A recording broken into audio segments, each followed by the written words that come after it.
This is an RNZ podcast.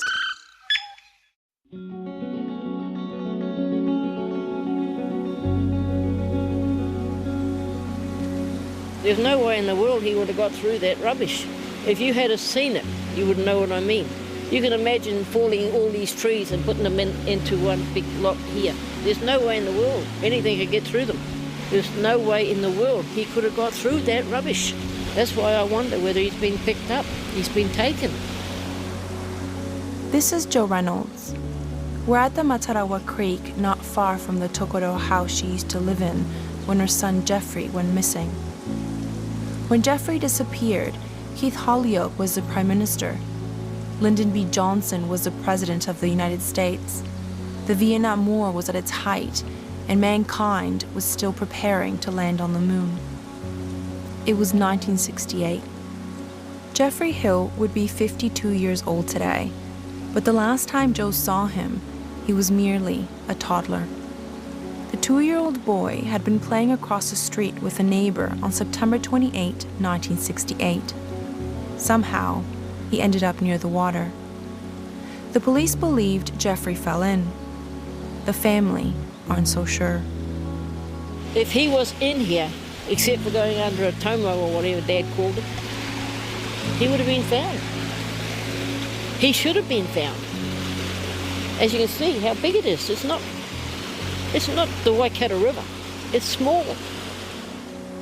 The creek is about 3 meters wide, 1.5 meters deep, and has large trees on both sides of the bank.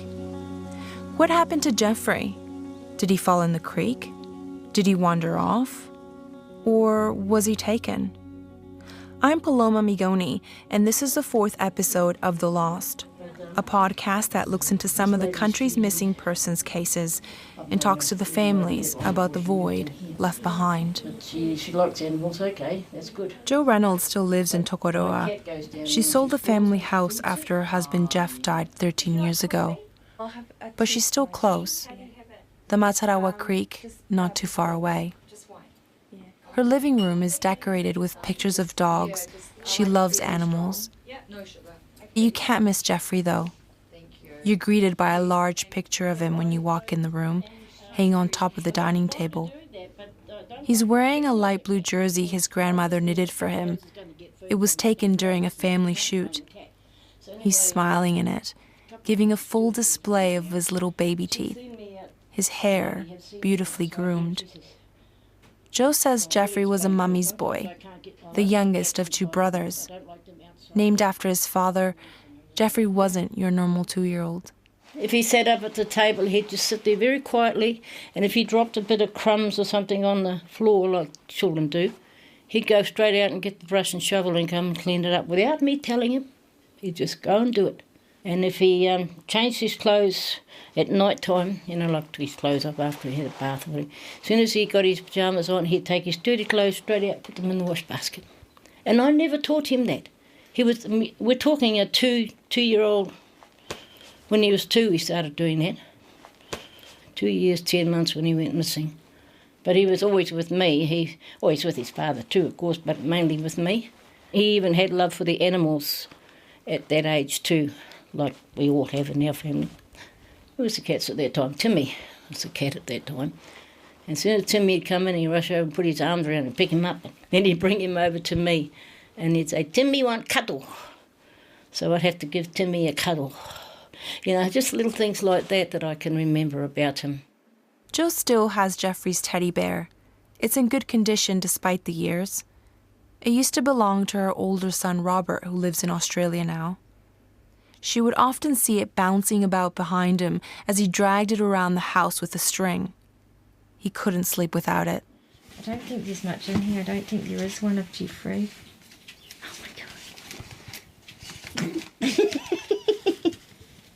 I'm just laughing at some of these. Mum's right, it's full of dust. Oh no. Jefferie's sister Laura and her daughter Olivia are here too. Laura was born after Jefferie disappeared. In a way, she was born because of him.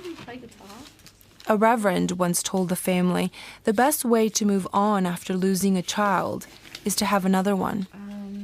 That's how Laura came to be. There's pictures of my other brothers, but there's nothing in here of Jefferie. That's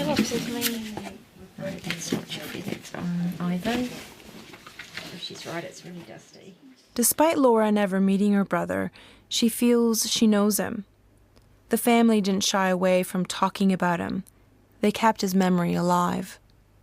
They mark his birthday by remarking on how old he'd be. If it's Christmas time, they talk about what gifts he might have liked. Would he have been good at school? Would he have played rugby?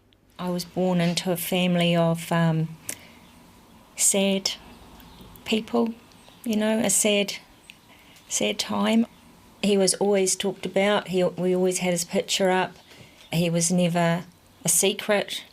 Mum and Dad always sort of, wouldn't say included him in family life, but he was never a secret. He was always talked about. His name was always mentioned. He was just always there. Jo's memory of Jefferie is still clear in her mind, she says. That day, the day he disappeared, is very clear too. It was a Saturday morning. It had been raining for about 3 weeks straight. But on that day, it was sunny, the first prime day of spring. Jefferie would often play with a neighbour's little girl, a toddler named Karen Stubbs. On this day, it would be no different. She was out at the gate. I saw her out there, and Jefferie climbed up on the stool and he seen her. He said, "Karen out there." So I said, "Okay, put your gumboots on and you go out and play with her." So he put his gumboots on and went out the door, and I said, "Now go away, love." And he said, "I won't go away, Mummy." That's the last thing he ever said to me. It was about 9:30 in the morning. Jefferie went across the road to Karen's house. The children began playing on the lawn with a ball. Jo was washing jerseys in the tub, keeping an eye out the window for Jefferie and his 2 brothers who were also outside. She saw Jefferie tip a bucket over his head. He was in the sandpit. Jo says she then had a feeling. A voice told her something was going to happen to Jefferie. Someone was going to take him. She doesn't know what it was, but that feeling was there. Next thing I heard Robert scream, my oldest son, he was then 6 at the time. I heard him scream, and I knew he'd been riding his little bike after he come back from bird nesting, and I heard him scream, and I thought, oh my God, he's put his foot through the spokes. And it was the neighbour, the mother of the little girl, coming over to tell me that Jefferie had gone in the creek. Jo ran out the house door. It was about 10:30. There's a large pipe crossing the creek from one bank to another. It's still there today. Jo thought maybe Jefferie had tried to cross it. When she got to the water, neighbours were already gathering nearby. She remembers running into the little girl's father, Tom Stubbs. She says he told her to stop her panicking. Jefferie wasn't in the creek. Jo was confused. And I just said, where did he supposed to have fallen in? And where they were standing, they said here. And I went, well, that's no good, so I went down, further down the creek. The creek was swollen, muddy, and full of rubbish. It was used as a dumping ground. No one could see Jefferie. So I went to jump into the creek, and I jumped on the car body. Went straight through it. A whole rusty car body of a small car. Then I got out of the car body, feeling around, because it was all muddy, feeling around, and then I went to step over and I fell onto a headboard from a bed. All through that creek was washing machines and rubbish, you name it, it was there. So anyway, next thing I know, somebody's pulling me out of the water. Jo says she screamed at them to allow her to keep looking for her son. She was taken home. And they wouldn't let me go back. I don't know who it was, some neighbour or somebody took me home and sat me down and gave me a cup of tea, which I didn't want. And I said, I've got to go back. And they said, no, they locked the door, wouldn't let me out. The last person to see Jefferie alive, The only witness to see what happened to him was Karen Stubbs. She was only 2 years and 9 months old. She said Jefferie was in the water. About 400 people, family, neighbors, nearby workers, searched for Jefferie. A police officer arrived about 11:30, an hour later. Jefferie's father, who was an auto electrician, had already arrived from work to join the search. A red plastic spade belonging to Jefferie was found nearby. About 450 meters down the stream, there was a concrete weir made by local farmers several years before. It was dammed with rubble and pieces of wood. Only a few inches of water could flow through.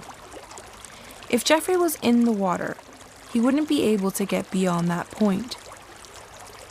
That was the thinking. But people helping with the search decided to do something. Without the knowledge of the police, they removed the rubble to allow the water to drop considerably.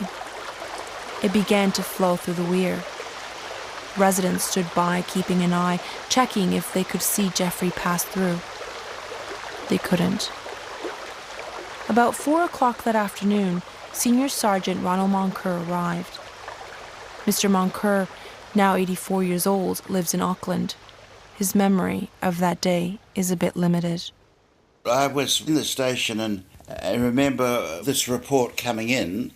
Someone telephoned to say that Jefferie had been washed downstream in this flash flooding that we had at that stage. So we went and had a look at the situation, and we had members scouring the banks. 4 men walked side by side from the point Jefferie was believed to have fallen in the weir. A great deal of rubble had been pulled out of the water. From the weir, the water goes for another 1.5 kilometers until it reaches another vast collection of rubbish and logs, again blocking the flow. If Jefferie was in the water, he wouldn't have been able to pass this point. We had staff looking at, downstream quite a long way, and there's no sign of the poor little fella.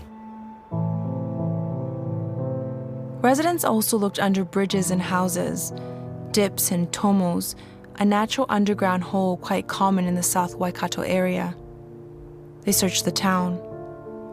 The next day, divers went into the creek searching in the deepest holes.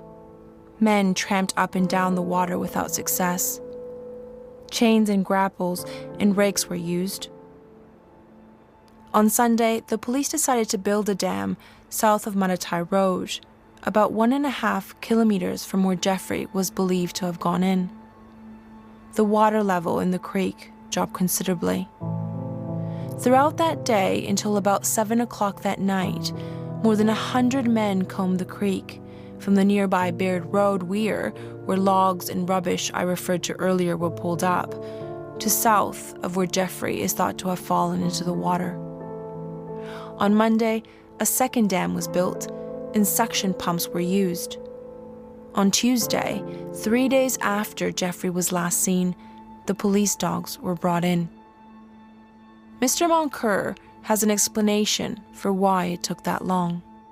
Well, the police dogs weren't called because they couldn't do anything in that situation. It was so wet that they couldn't have picked up anything.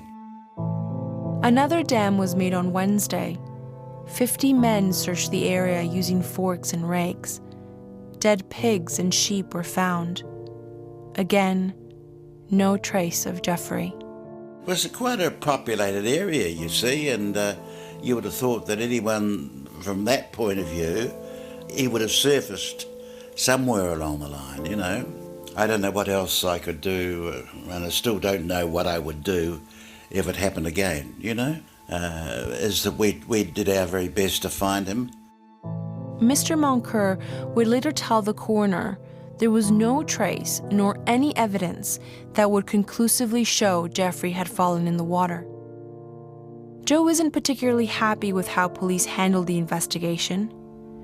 They should have been there right away, she says. It took about an hour for the first officer to arrive. They didn't look at other possibilities, other avenues. What if he hadn't fallen in the water? She says she remained in the house for several days as the search for Jefferie continued. But she did manage to sneak out one day and made her way to the creek. She came across 3 women in a tent. And I heard one of them say, "Oh, that's the mother. That's the mother." So they called me over. They said, "Come over here, dear." So I went over and sat with them, and one of them, she said, "We're staying here," she said, "for 4 nights, 4 days and 4 nights. She said, "If he doesn't come up, he's not in there."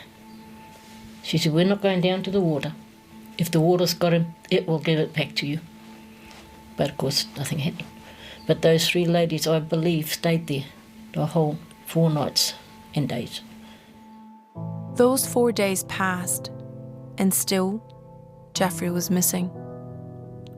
Neighbors, family, they looked for him for weeks. In March 1969, a coroner declared Jefferie Raymond Hill dead. The cause of death? Drowning. But that wouldn't be the last word. In years to come, other theories would come to light. So what do we know about Jefferie's last whereabouts? We know Jefferie left his family home about 9:30 in the morning to play with a neighbor, Karen. He then made his way to the sandpit at her house. We also know he ended up playing near the creek. But let's stop here for a moment. Some of you are probably asking yourselves, why was a 2-year-old left outside to play by himself? Let's remember it was the 1960s. Children were freer then, and Jo says she was keeping an eye on him from the window. One of the last people to see him alive was Kenneth Gull. He was 12 years old at the time. I gave him a ring. Perfectly honest, I don't remember a hell of a lot at all, other than Henry and myself were going crawley fishing, and we've seen this young fella down by a pipe bridge that we walked across, and that's all that I really remember. According to a statement to police, Kenneth and another boy, Henry, saw Jefferie and Karen near the creek about 10:30. Jo says it was shortly after that time that she heard screams. Jefferie was missing. I have no idea what happened. I don't know.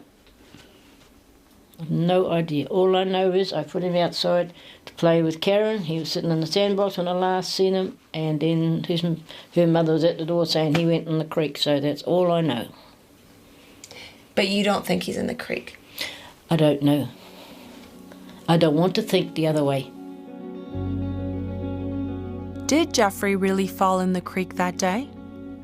And if so, why wasn't he ever found? The coroner's ruling, the police investigation at the time, that wasn't enough for the family. It still isn't. They contacted a private investigator, Scott Bainbridge. Scott has written books about missing persons before.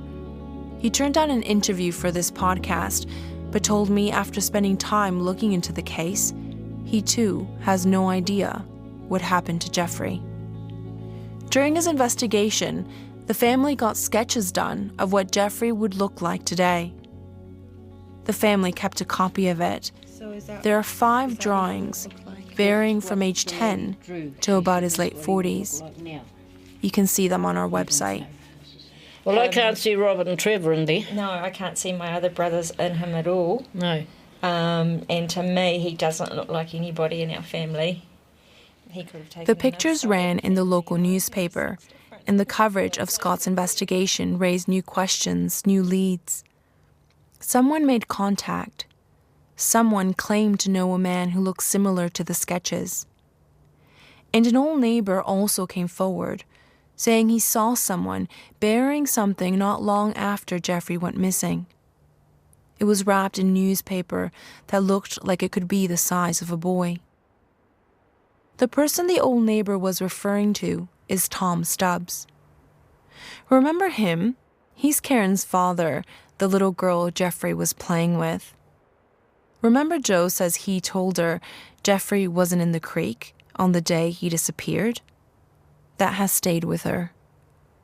Mr. Stubbs has since died, but this is the other way Jo doesn't want to think about.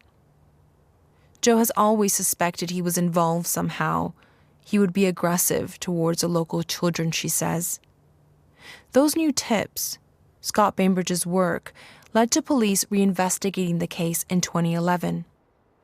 For maybe the first time, the police looked into other possibilities of what might have happened to Jefferie. They looked beyond the creek. I'm a Detective Senior Sergeant attached to the National Criminal Investigations Group at Police National Headquarters. This is Detective Senior Sergeant Kevin Very. He says there were 3 theories that led police to review the case. Kevin began by searching for Jefferie's original file. He couldn't find it. It appears to have been misplaced sometime after the 1970s, he says.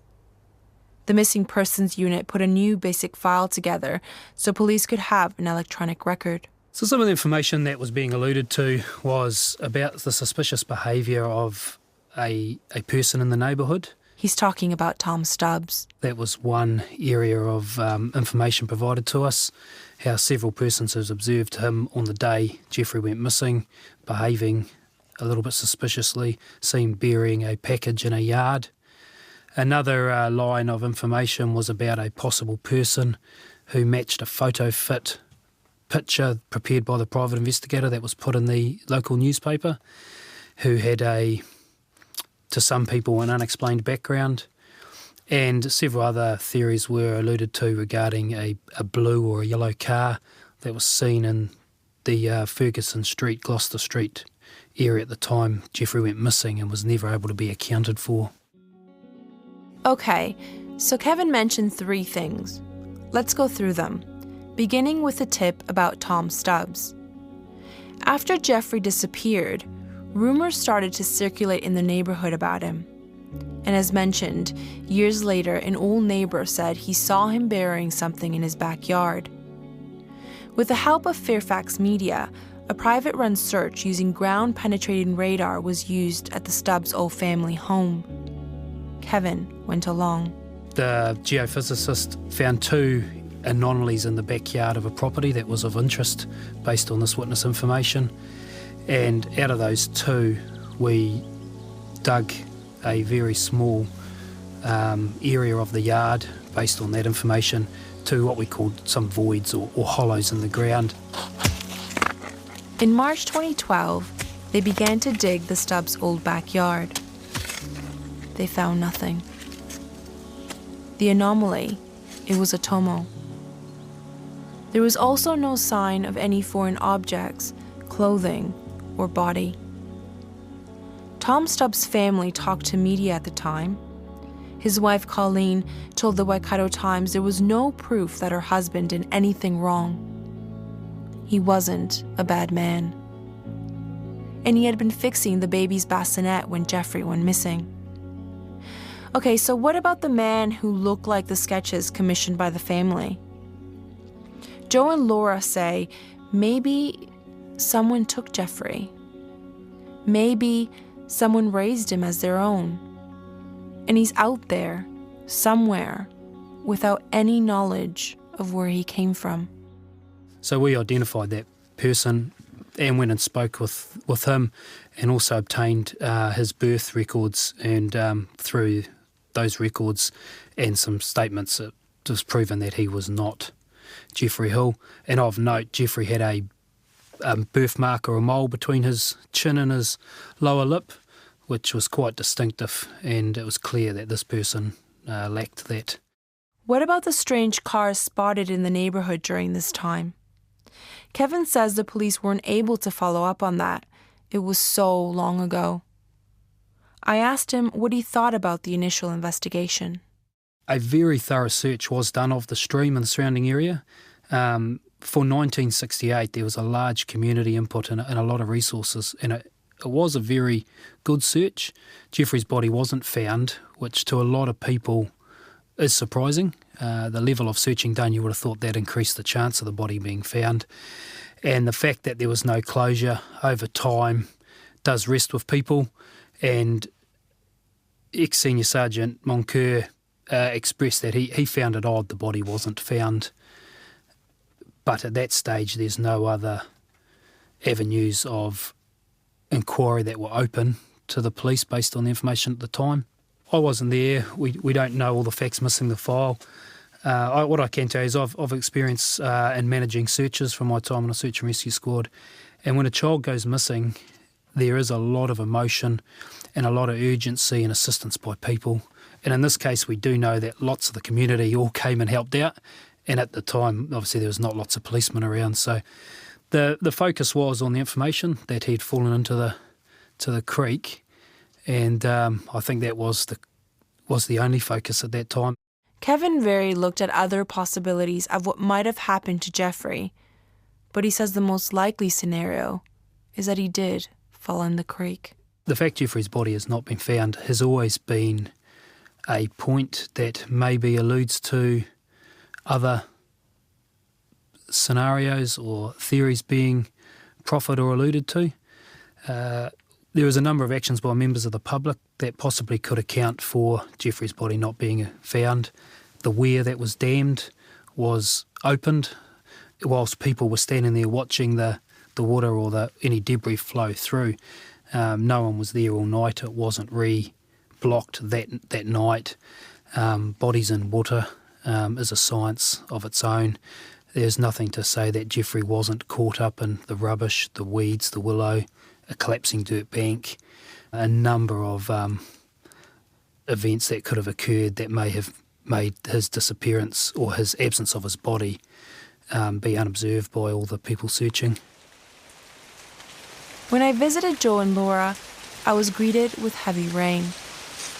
We had planned to visit the Matarawa Creek, but in this weather, it didn't look like we would. When the rain stopped, though, we took the opportunity and drove down there. The downpour came back as soon as we went outside. I'm so sorry.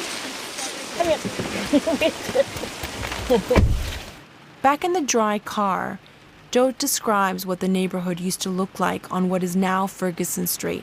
Yeah, that's the house over there where Jefferie had been playing. Where the garage is where the sandbox was. The house that belonged to the Stubbs family is at the corner of Ferguson and Edward Streets. It's painted white, surrounded by a brown stained fence, and a metal garage sits in the backyard. If he was at that house just across the street here, Yeah. how would he have gone to the creek? So he would have had to cross the street here? He was just walked out of here because there was no fence up there at that time, and the kids would have just walked straight out and down here. Finally, the rain stops, and we make our way to the creek. The water is murky and flowing rapidly. How is the water then compared to what it is now? Crockingly, not as fast flowing, but it had been raining and it was flooded, but not like that, because it's changed. The creek's changed with the time. Trees weren't that big, of course, then. Yeah. It was particularly hard for Jo being here. It's been a few years since she's been back despite living nearby. She says she doesn't know what happened to Jefferie, but as she stands on the bank, she struggles to believe he's in there. There's no way in the world he would have got through that rubbish. If you had seen it, you would know what I mean. You can imagine falling all these trees and putting them into one big lot here. There's no way in the world anything could get through them. There's no way in the world he could have got through that rubbish. That's why I wonder whether he's been picked up, he's been taken.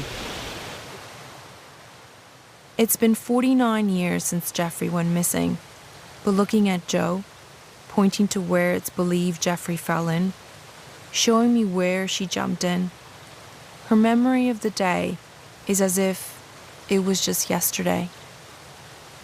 The family want to share their story. They want to talk about Jefferie. I asked Mum, I said, how did you do it, Mum and Dad? And she said, we had to. We had you and the other boys, we had to look after you. So we just had to. We couldn't give up. We just had to carry on. And I think it's good to talk about him. It keeps his memory alive. So it's all we've got.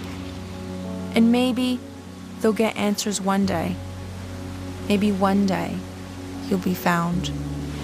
I just hope someday in the future, this place maybe gets used for something, or someone comes along and finds bones or something, And I've always told Olivia, even if I'm not here, that she's aware. If she ever hears of anything found in this area, she'll know it's her uncle. And to lay him to rest. She'll carry the torch in some way in terms of looking after. She will. Looking after him. She will. Yep.